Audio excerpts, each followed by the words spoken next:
2 हफ्तों तक शिप यूं ही लगातार साउथ की ओर बढ़ती रहती है।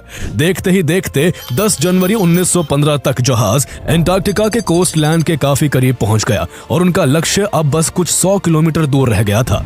15 जनवरी को एंड्योरेंस एक ऐसी जगह पहुंची जहां समुद्र की बर्फ काफी मजबूत दिख रही थी। क्रू को लगा कि अगर जरूरत पड़े तो यहां से बर्फ पर उतरकर आगे पैदल भी बढ़ा जा सकता है, लेकिन शैकल्टन को लगा कि उनका असली लैंडिंग पॉइंट वेसल बे अभी भी साउथ में है, इसलिए उन्होंने एंड्योरेंस को साउथ की दिशा में ही आगे बढ़ाने का आदेश दिया।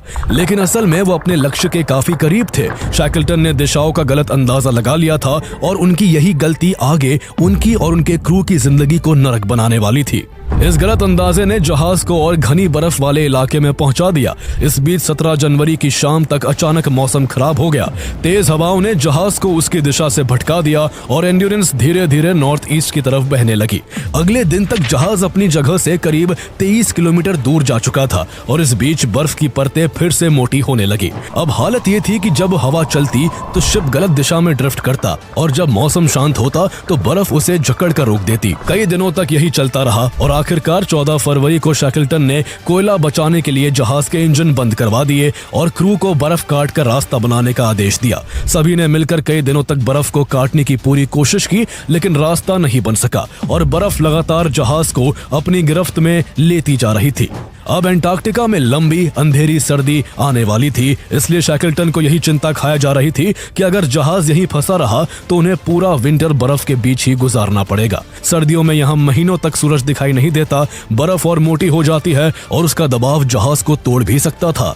लेकिन सब कुछ जानते हुए भी शैकल्टन कुछ भी नहीं कर सकते थे, क्योंकि एक तरफ उनका शिप आइस में जकड़ा हुआ था तो दूसरी तरफ खुला समंदर बहुत दूर था। आखिरकार 24 फरवरी 1915 को शैकल्टन ने फैसला लिया कि अब आगे बढ़ने की कोशिश बंद की जाए और पूरी सर्दी यही गुजारी जाए। सभी कुत्तों को जहाज से उतारकर बर्फ पर बने डॉगलूज में शिफ्ट कर दिया गया और जहाज के अंदरूनी हिस्से को सर्दियों के लिए रहने योग्य बना दिया गया। शैकल्टन को इसी इलाके में 3 साल पहले हुई एक चमत्कार की उम्मीद थी, जब एक्सप्लोरर विल्हेम फिल्चनर का जहाज इसी इलाके में 6 महीने तक फंसे रहकर खुद ब खुद बर्फ से आजाद हो गया था। शैकल्टन भी इसी चमत्कार की उम्मीद में इंतजार करने लगे और इस दौरान टीम का हौसला ना डगमगाए, इसलिए वो सबसे तरह तरह की एक्टिविटीज करवाने लगे।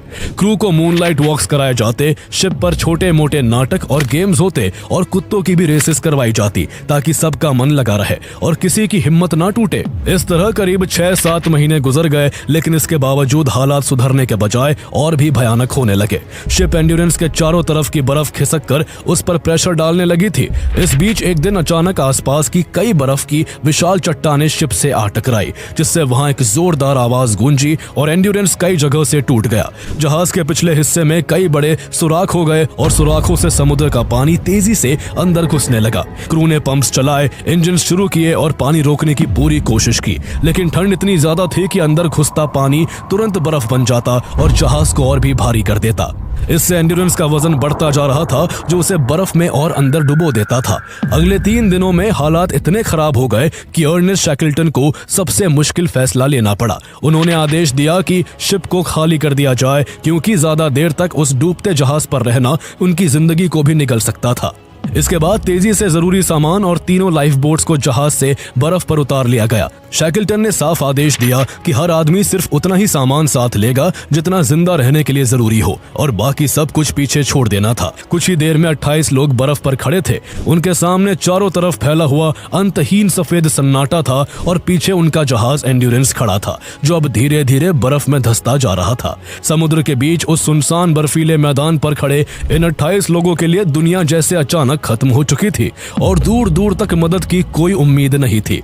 हर तरफ सिर्फ बर्फ थी, तूफानी हवाएं थी और मौत जैसा सन्नाटा था। उसी पल के साथ अर्नेस्ट शैकल्टन का एंटार्क्टिका को पैदल पार करने का सपना भी हमेशा के लिए टूट गया और ये एक्सपेडिशन अब एक्सप्लोरेशन मिशन नहीं बल्कि सर्वाइवल की जंग बन चुका था। शैकल्टन ने जल्दी ही फैसला किया कि अब उन्हें पैदल वेस्ट की ओर बढ़ना होगा और किसी नजदीकी आइलैंड तक पहुंचने की कोशिश करनी होगी। उनके हिसाब से उनकी करंट लोकेशन से करीब 500 किलोमीटर के दायरे में पॉलेट आइलैंड, स्नो हिल आइलैंड और रॉबर्टसन आइलैंड नाम के 3 आइलैंड्स थे। अब प्लान ये था कि अगर इनमें से किसी एक आइलैंड तक पहुंच जाए तो वहां से ग्राहम लैंड को पार कर विल्हेल्मिना बे के वेलिंग स्टेशंस तक मदद के लिए जाया जा सकता था। 30 अक्टूबर 1915 को शैकल्टन ने अपनी टीम को आगे बढ़ने का आदेश दिया। लेकिन हालात उनकी उम्मीद से कहीं ज्यादा मुश्किल थे। 3 दिनों की कड़ी मेहनत के बाद भी वो मुश्किल से केवल 2 मील ही आगे बढ़ पाए। बर्फ के ऊपर लाइफ बोट्स, सामान और कुत्तों को खींचते हुए चलना लगभग नामुमकिन हो रहा था। थक हार कर शैकल्टन को रुकने का फैसला करना पड़ा और उन्होंने क्रू को पास की एक मजबूत तैरती बर्फ पर एक कैंप बनाने को कहा। इसके बाद सभी ने मिलकर बर्फ के बड़े टुकड़ों पर एक कैंप बनाया जिसे ओशन कैंप नाम दिया गया। वो अभी डूब रही एंड्योरेंस से महज कुछ ही दूरी पर थे, इसलिए वो कभी कभार वहां से जरूरी सामान ले आते थे।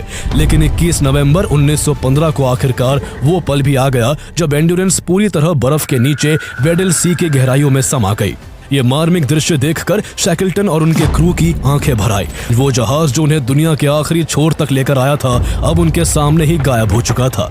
अब उनके पास सिर्फ एक तैरती हुई आइस शीट का ही सहारा था जिस पर उनका कैंप बना हुआ था। शुरुआत में उस बर्फ के टुकड़े का बहाव इतना धीमा था कि उसका एहसास भी नहीं होता था, लेकिन नवंबर के अंत तक इसकी स्पीड बढ़कर करीब 11 किलोमीटर पर डे की हो चुकी थी। लेकिन फिर भी उन्हें किसी जमीनी इलाके तक पहुंचने में काफी समय लगने वाला था, इसलिए दिसंबर के 4th वीक में फैसला हुआ कि वो अब पैदल पॉलेट आइलैंड की तरफ बढ़ने की कोशिश करेंगे।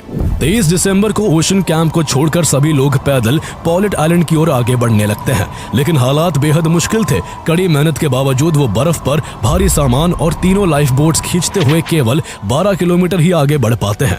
आखिरकार उन्हें फिर से रुकना पड़ता है और एक दूसरी मजबूत तैरती बर्फ के टुकड़े पर एक नया कैंप लगाना पड़ता है। इस बार वो इसे पेशेंस कैंप का नाम देते हैं, लेकिन अब उनके सामने असली मुश्किल शुरू हो चुकी थी। खाने का राशन तेजी से कम हो रहा था। हर आदमी को दिन भर में सिर्फ एक बिस्किट, कुछ कोको और थोड़ी सी हाई फैट मीट पेस्ट मिलती थी। कभी कभी वो सील्स और पेंगुइन्स का शिकार कर लेते थे, लेकिन ऐसा अक्सर नहीं हो पाता था। शरीर में पानी की भी इतनी कमी हो चुकी थी कि सबके होठ फटकर सूज गए थे।